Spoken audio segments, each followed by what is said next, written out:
Hello, everybody. Welcome to a new episode of the Dissenter. I'm your host, Ricardo Lopes, and today I'm joined by Réka Blazsek. She is a PhD candidate at the HACES lab, that is the Adaptive Cognition and Economics in Society lab of the Department of Cognitive Science at Central European University.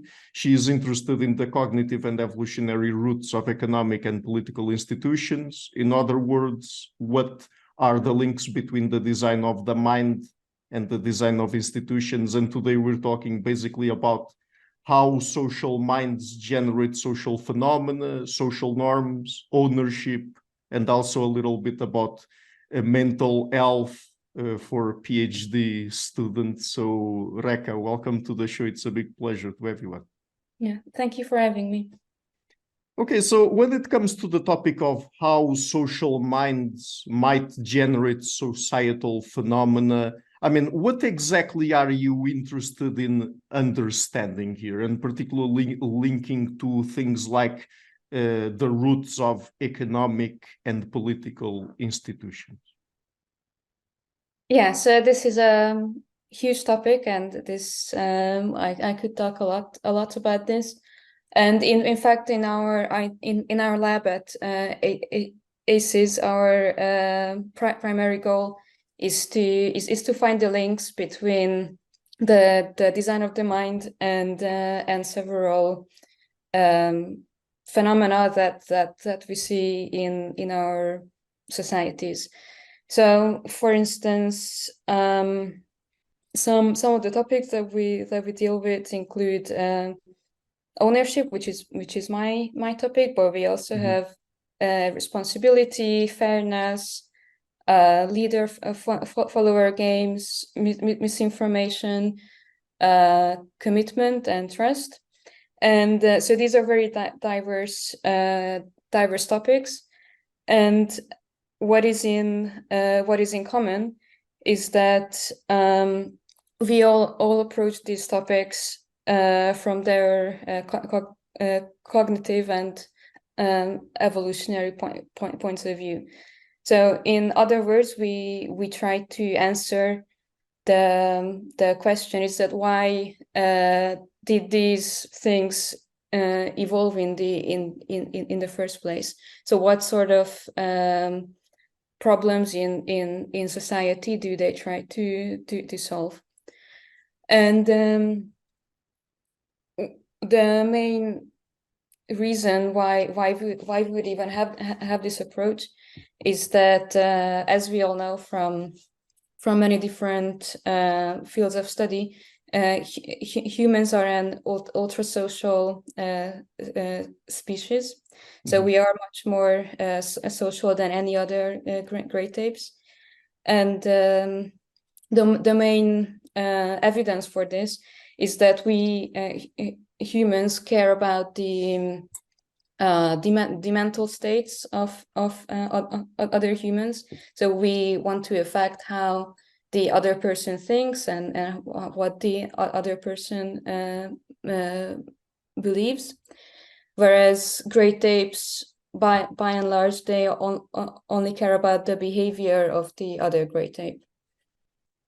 And so this is one of the starting points. And a further starting point before we go down to the specifics is that we have these incredible social cognitive capacities. And so basically we want to see how these social cognitive capacities translate into things like laws and social norms. And so just before we get more specifically into some of the work you're specifically doing on ownership, for example, so how does all of that, how do all of those starting points then connect to the study and understanding of how economic and political institutions develop, based on the fact that we have these, as you said, ultra social minds? How do we build from one to the other, let's say? Yeah. So in economics, which is my original academic background, there is a very influential definition of institutions by Douglas North, which is that institutions are the humanly devised formal and informal constraints that shape how we interact in the economic sphere within our societies and groups, and in the political arena. And so I was very inspired by this quote when I first came across it in my political economy courses, and there's a great interest in this within the economist community. But one thing that left me a bit unsatisfied is that economists tend to treat these institutions as exogenous to the model. Mm-hmm. But I thought that, I'm not sure if that's right, because on the other hand, we have Pascal Boy's book, Minds Make Societies, mm-hmm. and I wanted I wanted to join a lab that connects the two, and that's what ACES is. So to be a bit more specific, we have this notion from game theory called common knowledge. It's also very well studied in psychology. One starting point in this field, in this subfield, is Schelling's work on conflict. Mm-hmm. And in my own work, I try to see how people identify what is in the common ground with other people that allow them to coordinate with each other. So this is a bit abstract, and by coordination, I mean that so in our social interactions, in our day-to-day lives, one of our main goals is that we want to avoid conflict with each other. Mm-hmm. But we also want to get as many resources as it is possible, and the theory that I'm building to explain ownership is that as we go about our lives, trying to meet these two goals, we try to read other people's minds, which is not an esoteric thing, but a psychological process. This is what I mean by the social cognitive capacities. Mm-hmm. Is that in the technical jargon, it's that we have a mental representation of other people's mental representations. And so we utilize this to try to understand what the other person wants to do with the resources around us. And when we come across a resource that we both want to use, but there is no way to use it at the same time, then we have a few options. in game theoretic terms, it means that we have a choice between several payoffs, and the best payoff is when I either take the resource and you don't, or you don't take the resource and I do it. Yeah. So in other words, we have a choice between usage and no usage, or no usage and usage. And if we both want to try to use it at the same time, then we have costs of fighting with each other. And if none of us uses the resource, then we miss out on the benefits that the resource may yield us. And so to give you a bit more context about this formulation, so this is called the usage game that is used to model ownership in Francesco Guala's book, Understanding Institutions. But this sort of payoff matrix has also been called the hog dove game in evolutionary biology, but also the chicken game in economics. And the chicken game is about letting the other person know that you're just about to make a move, or you're not just about to make a move. And what connects all of these games is that it's a bit counterintuitive to think that sometimes I would be more better off if I don't go for the research that I want. And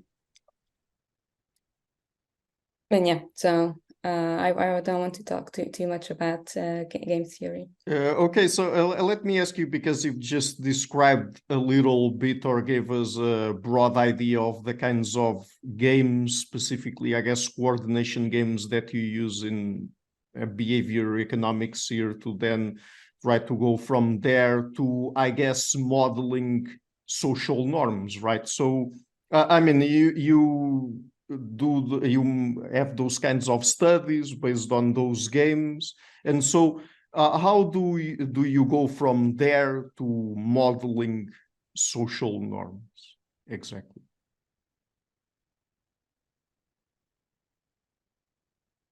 Yes, I understand the question. I'm trying to think of the best way to. No, of course, take your time, no worries. To explain it. So when we are faced with these payoffs, then we have this selection problem. So we have to choose between who goes for the resource and who withdraws. And this is where social norms come in, or in my specific work, this is where beliefs about ownership come into the model. In the theoretical framework that Francesco Guala uses in his book, he has this notion correlation device, and the correlation device is any sort of norm or anything that sends a signal to the two parties about how they should behave. So to make it a bit less abstract, we have the traffic lights. So when traffic lights send a clear signal about who should go ahead and who should wait, and the fact that it's a red light and the green light makes it very easy to instantly recognize who should do what.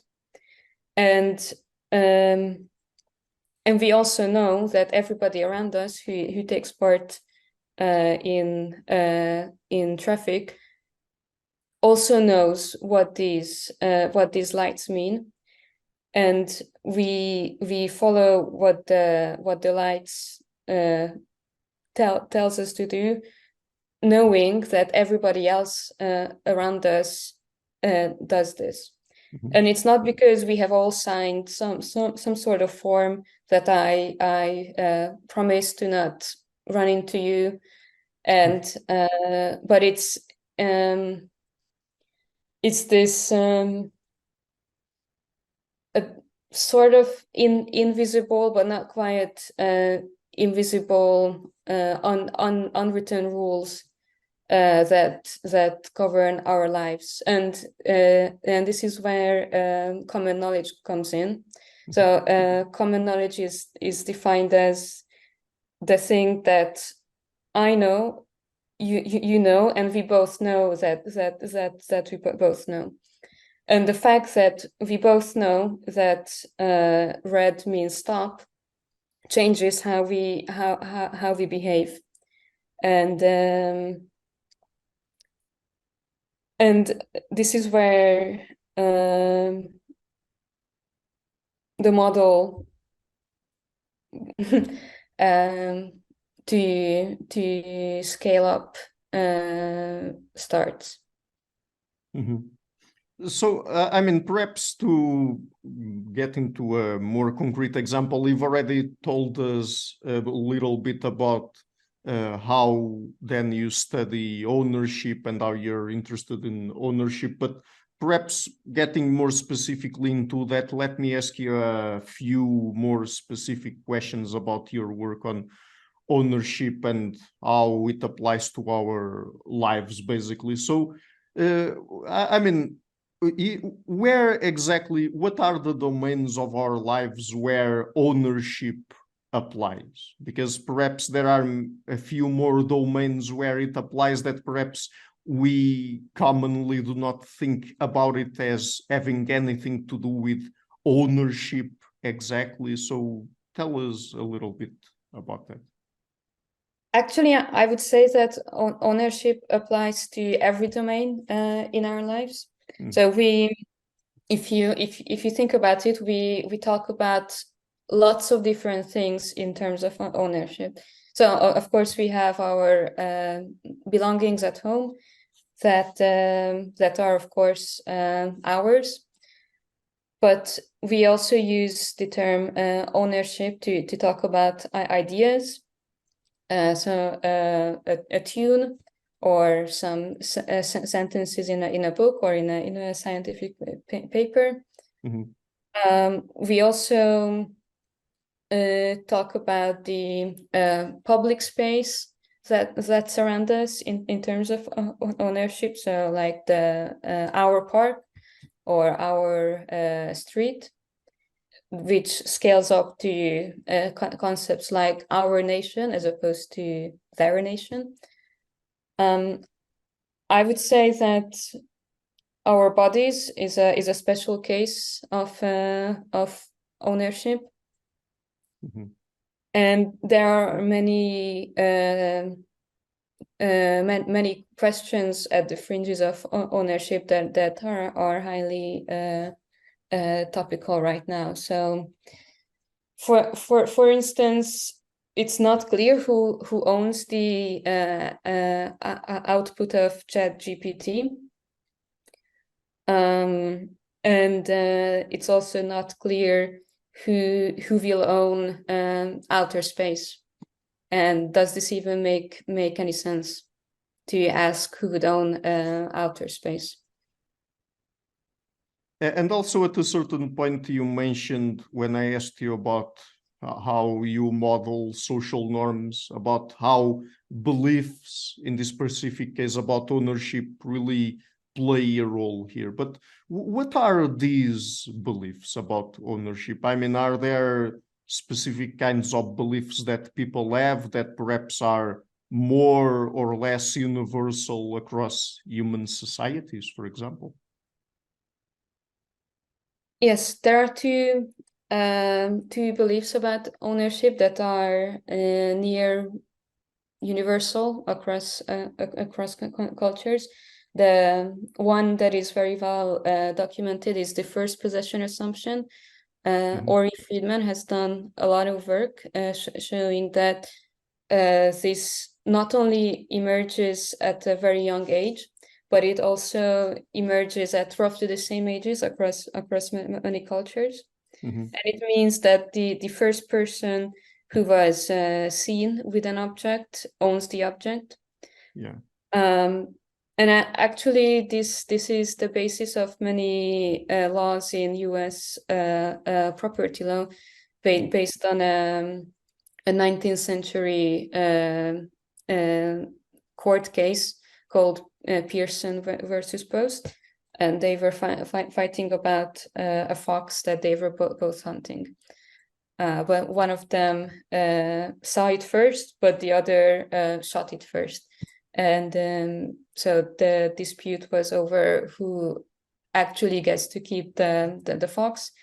And the court ruled that the person who saw it first can claim ownership over it. The other that is somewhat universal is the importance of the last piece of food. This is based on anecdotal evidence that I've been collecting in recent weeks. And what I have found that many languages across the world have a special phrase or saying that suggests that taking the last piece of food is either shameful, or that the last piece of food is special. So only the special person gets to take it. And if I'm not mistaken, there are actually two phrases in Portuguese. One about the last biscuit in the package. Yeah. Yeah. By the way, the phrase in Portuguese is a última bolacha no pacote. So yes. And the other one is that I feel like the last slice of bread in the loaf, which I'm told is a way to express that you feel abandoned somehow. But by the way, you mentioned 2 or 3 beliefs about ownership that, at least according to the best evidence we have, and according to what you said, are at near universal. But it's one thing for us to have those beliefs across human societies. But do we have any idea of why we have them? I mean, where exactly they come from? Because why these beliefs specifically? That's, I guess, the question here. Yeah, the short answer to that question is that we have no idea where they come from. That there hasn't been too much research about the evolutionary roots of these beliefs. We have a lot of ethnographic evidence about how much norms vary when it comes to giving, sharing, and gifting, and we also know that theft is very much frowned upon, and it's punished in severe ways. But where they come from exactly is not explained that well. There is some research about it, which I would put in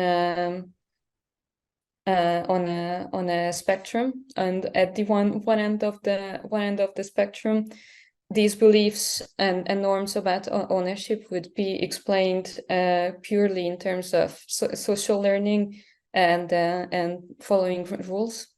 So this is this would be the purely game theoretic explanation of beliefs. Mm-hmm. And the main point here is that we just simply acquire these norms as we grow up, but we are not born with any specific ideas about ownership or sharing resources.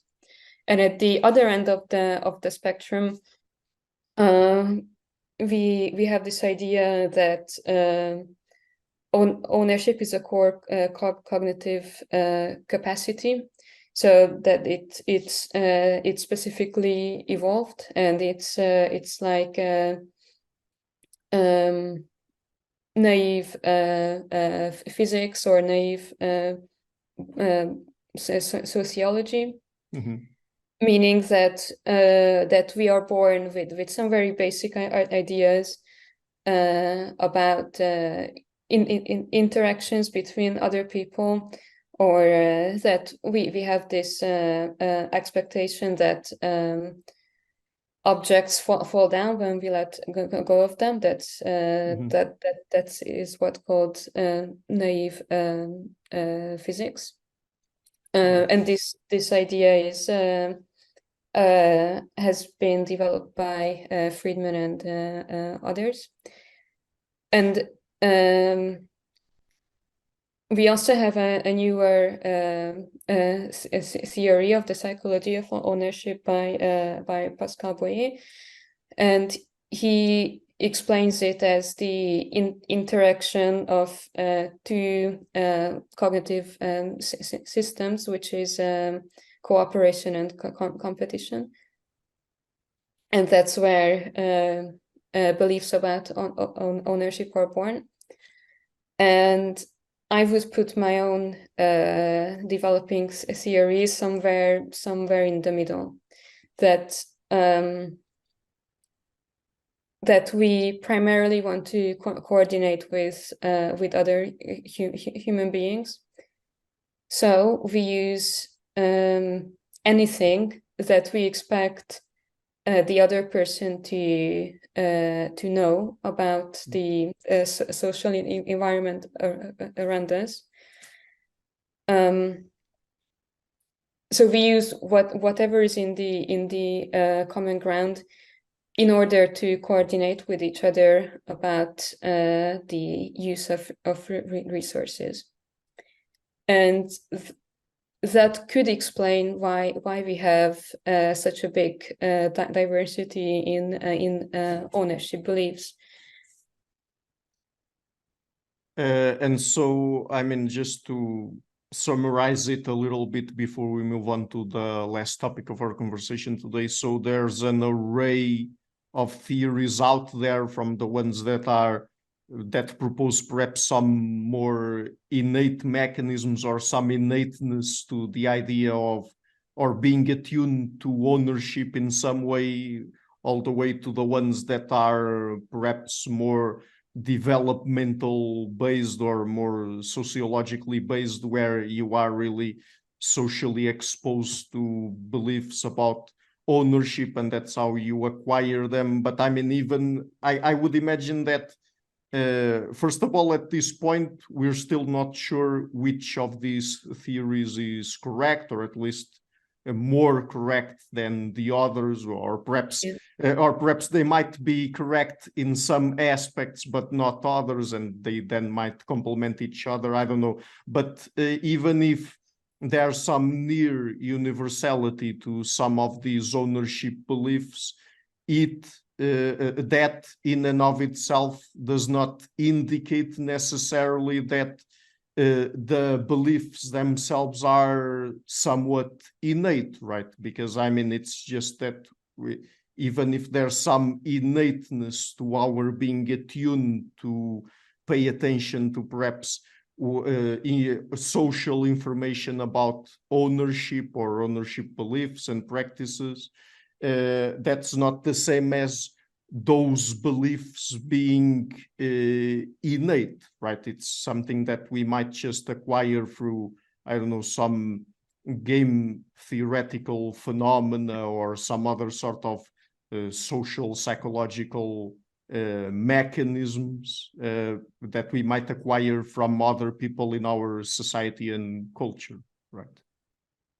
Yeah, I think the way you put it is exactly right. So I don't believe that the first possession assumption, for instance, is in and of itself innate. It's the fact that it's so intuitive is what makes it a cultural universal.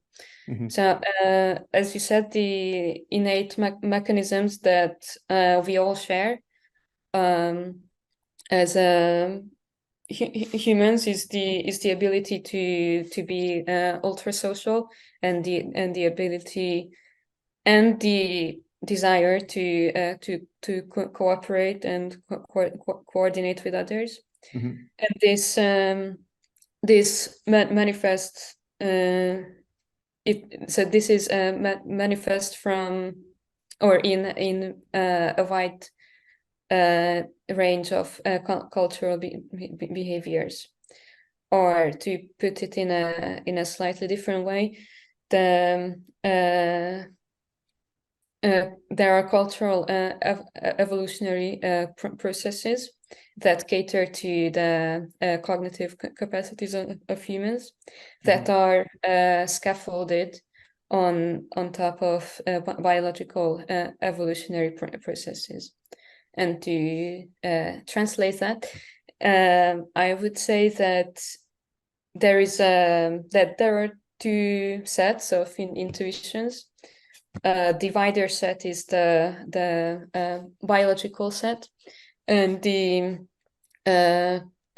local culture makes it more specific to so that it fits the highly specific local environment. So, to give an example, we have in inheritance, and usually in most societies, the offspring gets some of the wealth or land or whatever that their parents had, because it's more beneficial if it stays within the same kinship structure. And it's but it's based on the specific society structure that who gets to inherit first, the firstborn son or the firstborn daughter. Mm-hmm. Okay, great. So I guess that now we can move on to the last topic of our conversation today, which has to do with mental health in PhD students. I mean, you are a PhD student. I myself have never been a PhD student, but I have a master's degree, so it was already a bit stressful back then. So tell us a little bit more about that. So I mean, of course, this is not a strictly academic topic, but since you are a PhD student and you are interested in this, I mean, in the challenges and mental challenges and anxieties that a PhD student usually goes through, what are your, I mean, what would you have to say about the topic here? Yeah, I think it's important to talk about it, and especially in your show, because I assume most of your audience are in academia, either at the PhD student level or at the faculty level. Yeah. And so the most important thing that that I think every PhD student goes through is that when we start this journey, we have to make the mental switch from consuming knowledge to producing knowledge. And that's not easy at all. And all the theories and scientific paradigms that we had to master in our master's degrees and before that, we find out that they are actually not that much set in stone, and everything is much more flexible and much less predictable than we thought it would be. And this is where the challenge stems from, because when as we try to find our specific fields that we write our thesis on, we have to find a way to make a meaningful contribution to academia. Yeah. And that's not easy at all. And the other thing that's specific to the position of PhD students is that the whole structure of most PhD programs around the world is that we are basically our own boss, and that the motivation has to come from within, because the fruits of our labor is not that it doesn't come the next day. In fact, it takes years to see some actual tangible results. And you have to be able to find what motivates you on the day-to-day basis. And so basically, I guess that the main challenge here is that as you move from your master's degree to a PhD, you have basically to become a theoretician yourself, right? I mean, you have to try to start to develop your own hypotheses and not just consume the work of other people and try to make work on that basis. And you also have to try to become more and more aware of the fact that perhaps if you're trying to study or understand a particular phenomena, in this case, for example, a psychological phenomenon, you have to look across different hypotheses out there, different theories, some of them with more or less support, and you have to try to basically weigh them. And then also I would imagine that at the end of the day, you also have to decide on the theoretical framework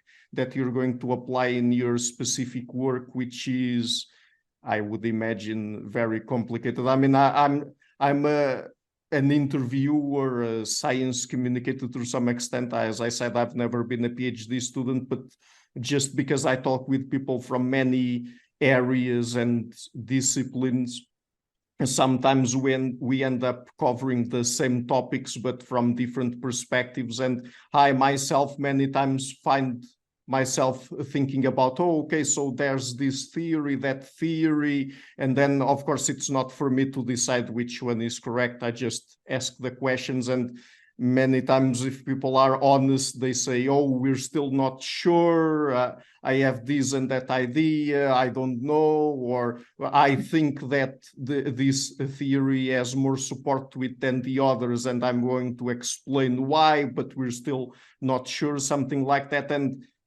but in most cases, I mean, I'm interviewing already professors, tenured professors, people that have been doing this for sometimes decades, and for a PhD student to really get into that mindset and to really by themselves trying to evaluate all that kind of information, I would imagine is very complicated, right? Yes, it is. And it's important to understand that on the one hand, all the theoretical frameworks that we use, they have their limits, and every sort of empirical work also has their limits. So as I said in the first part of this interview, I use insights from game theory, but also from anthropology and cognitive science. Right. Because I think that every academic field has their advantages, but also their limits. And the best way to find the richest explanation or the best model is to combining insights from multiple fields. And that means that that it's hard to reconcile established frameworks with other established frameworks, and it takes, I would say, years of or lots of time to sharpen your argumentative skills and to really try to understand what theory A tries to explain, and what theory B tries to do, and how they can or where they complement each other. And yeah, as you said, we will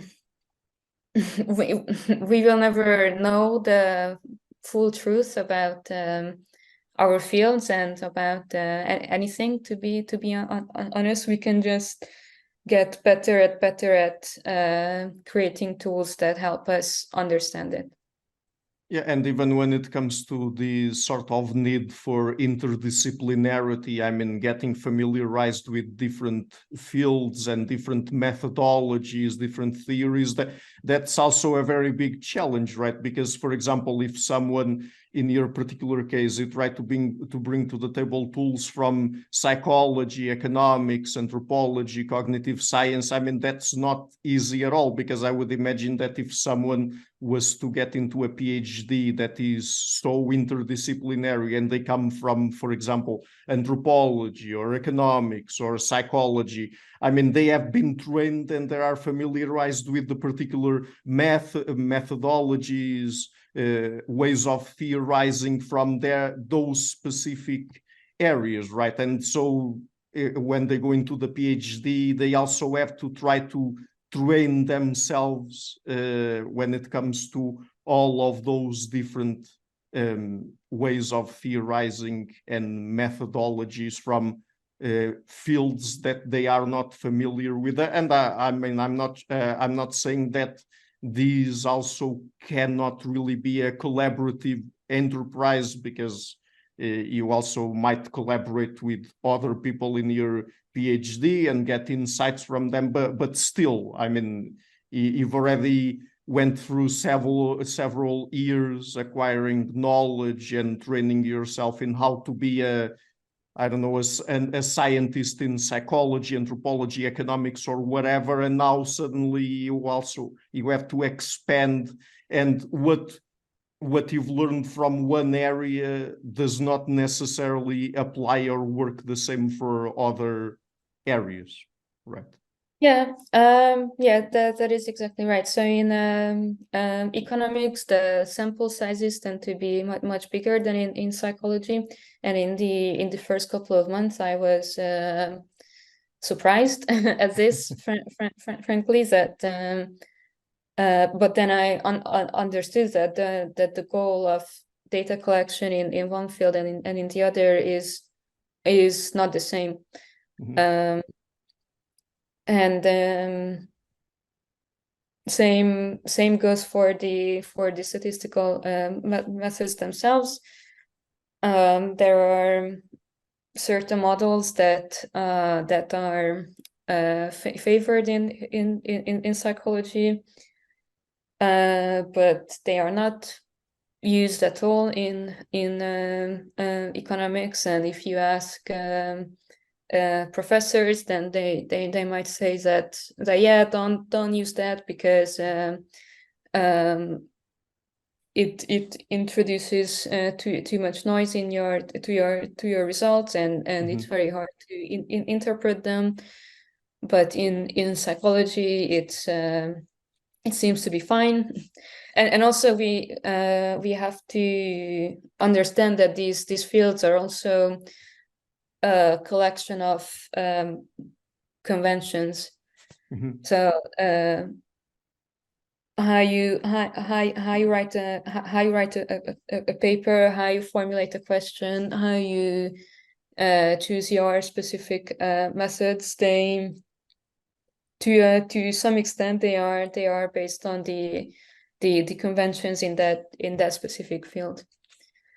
And yeah, you said collaboration with other fields. So one very rewarding thing of being part of the ACES lab is that every member comes from a different field. Many are trained in anthropology. Some people are trained in political science, and of course, everybody has some training in psychology. So that not only means that collectively we have quite a big wealth of ideas and knowledge. It also means that we can really learn from each other, and we can help each other to come up with a richer explanation of the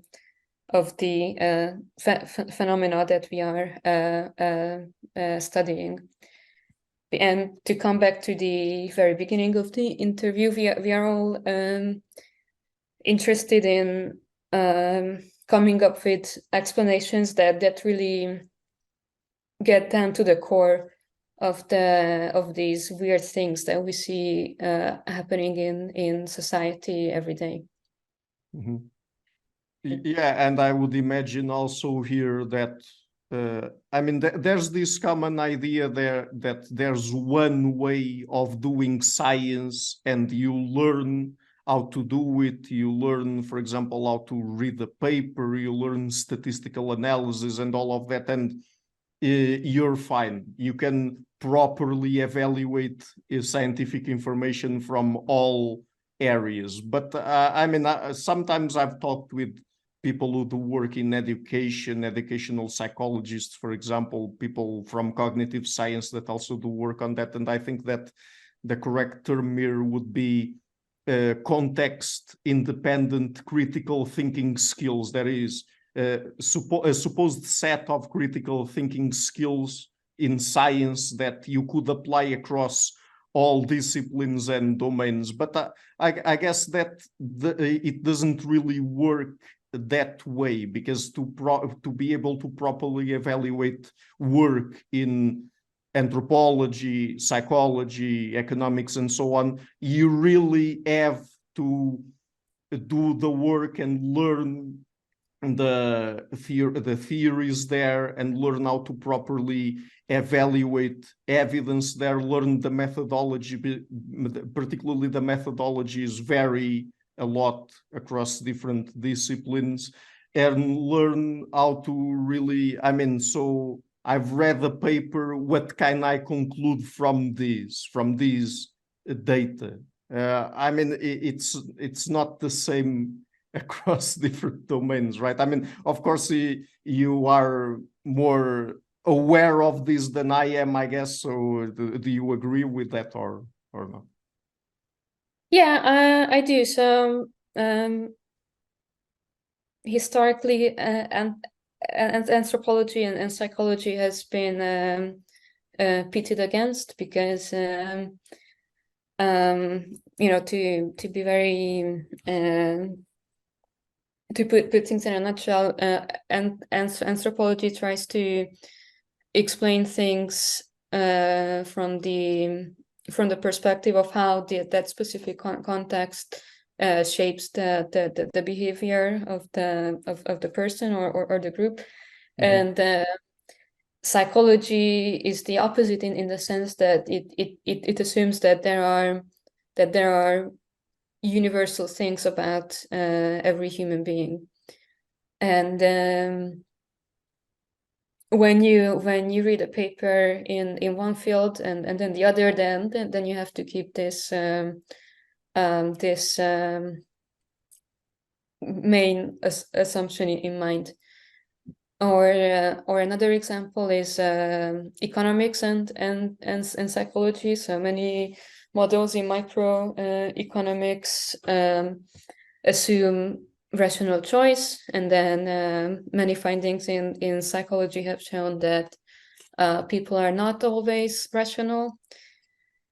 So these deviations from the rational choice have been called cognitive biases, but actually I wouldn't really call them that, because they're not a mistake. They are these biases would be better called as mental shortcuts that evolved to make decision making easier, but when they are taken to a slightly different context, then they might lead to a worse outcome. So having a strong preference for calorie-rich food or sweet foods is not a fundamental mistake that we have to correct. This evolved in an environment where food was scarce and you couldn't go to the supermarket. And we were more calorie restricted, right? Yes, exactly. So you said something about one way to do science right, and I think the one that the one good way or to do science right is to stay open-minded and curious, and well, try to read across fields. Yep. And also to have hobbies outside academia. Because as PhD students, it's easy to think that we have to spend 12 hours a day on our thesis, but I don't think that that's the right thing to do. And by the way, and this will probably be my last question, since I introduced the topic by mentioning mental health in PhD students. So in your experience, what would you say are some of the mental health consequences of really having to make this shift into becoming a PhD student? Well, a common thing is the imposter syndrome, where you think that you don't actually belong, or you are a fraud. Yeah. You're not cut out to do the work that you are supposed to be doing. Right. But I guess in 99% of the cases that's not true.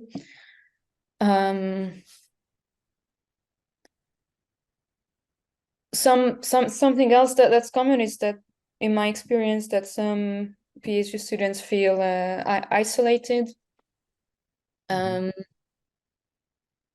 But when you know that most people around you struggle with the same things, then that knowledge should make you feel less isolated. So this is also an example of how common knowledge changes our behavior.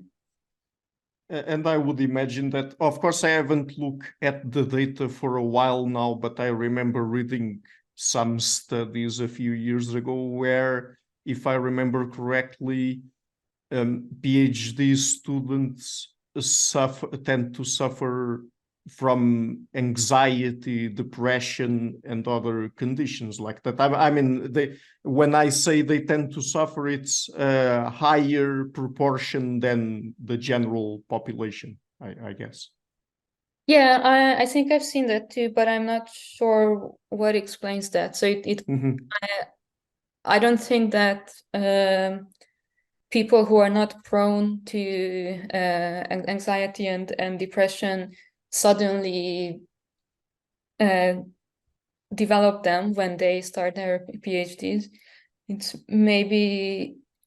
might be the case that people who are already prone to these conditions sort of self-select themselves into the PhD. But in a sense, it doesn't really matter what the source of this is, Sure. because what is the point is what can be done to make it easier. And so many universities have some sort of in-house psychological council, and in general there's a lot of focus on mental health on all sorts of social media platforms. And if supervisors are aware of this, that their students are also human beings, and it's not just that the two of them work on a topic together, but that both of them or the students have these sorts of challenges, then most supervisors in my experience try to accommodate for this and make it a smoother ride.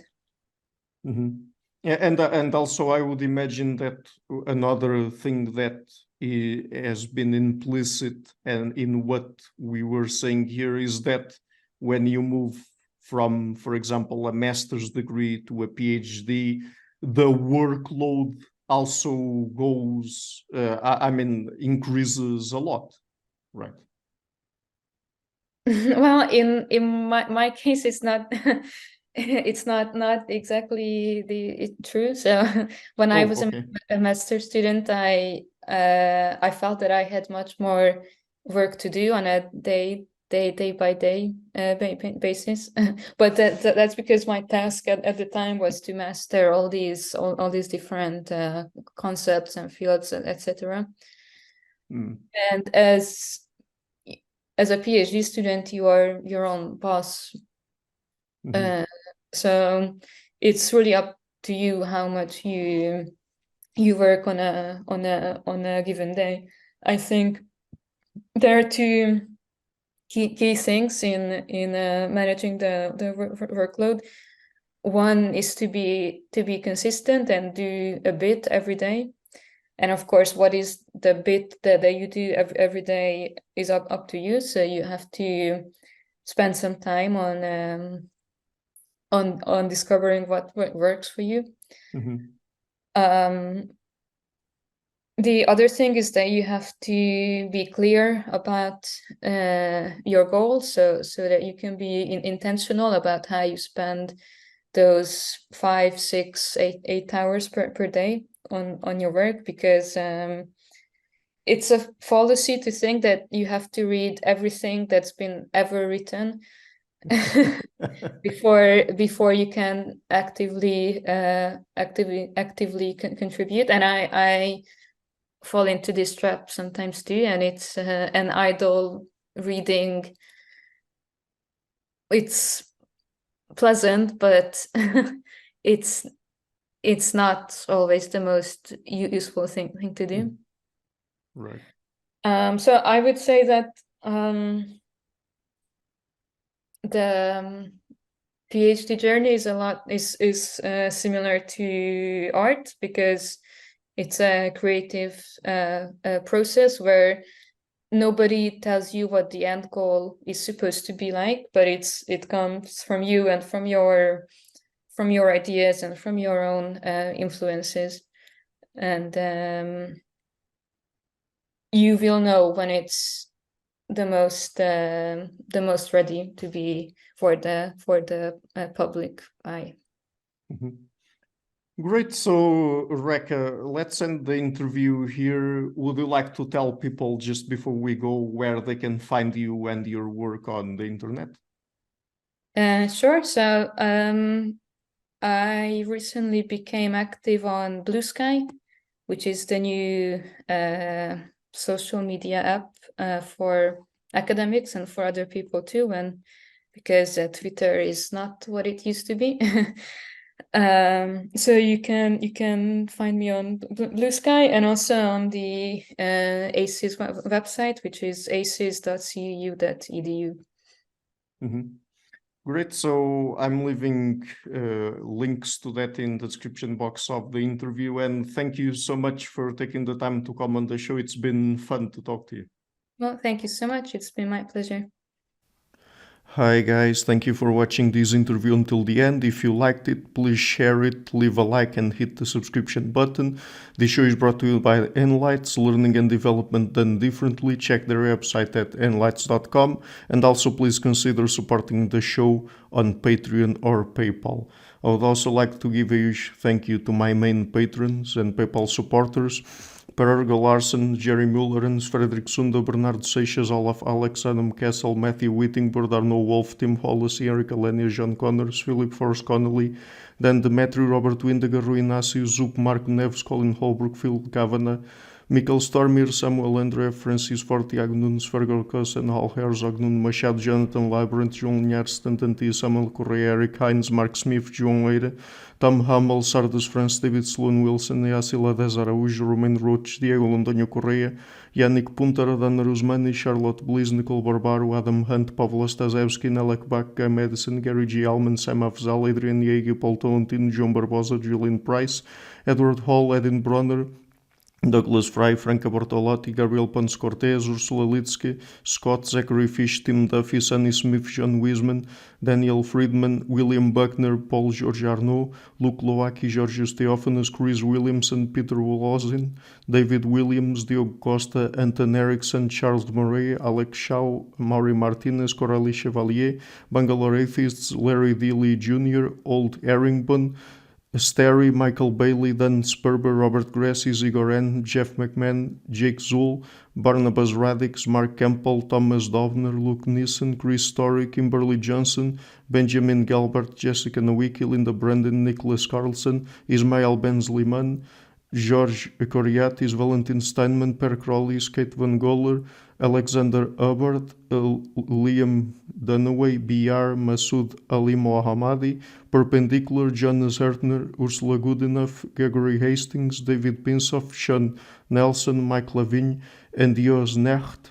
A special thanks to my producers: Isar Webb, Jim Frank, Lucas Stafiniak, Tom Vanagdam, Bernard Ugnik, Curtis Dixon, Benedict Mueller, Thomas Trumbull, Catherine and Patrick Tobin, John Carlo Montenegro, Alnick Ortiz, and Nick Golden, and to my executive producers Matthew Lavender, Sergio Quadriano, Bogdan Kanivets, and Rosie. Thank you for all.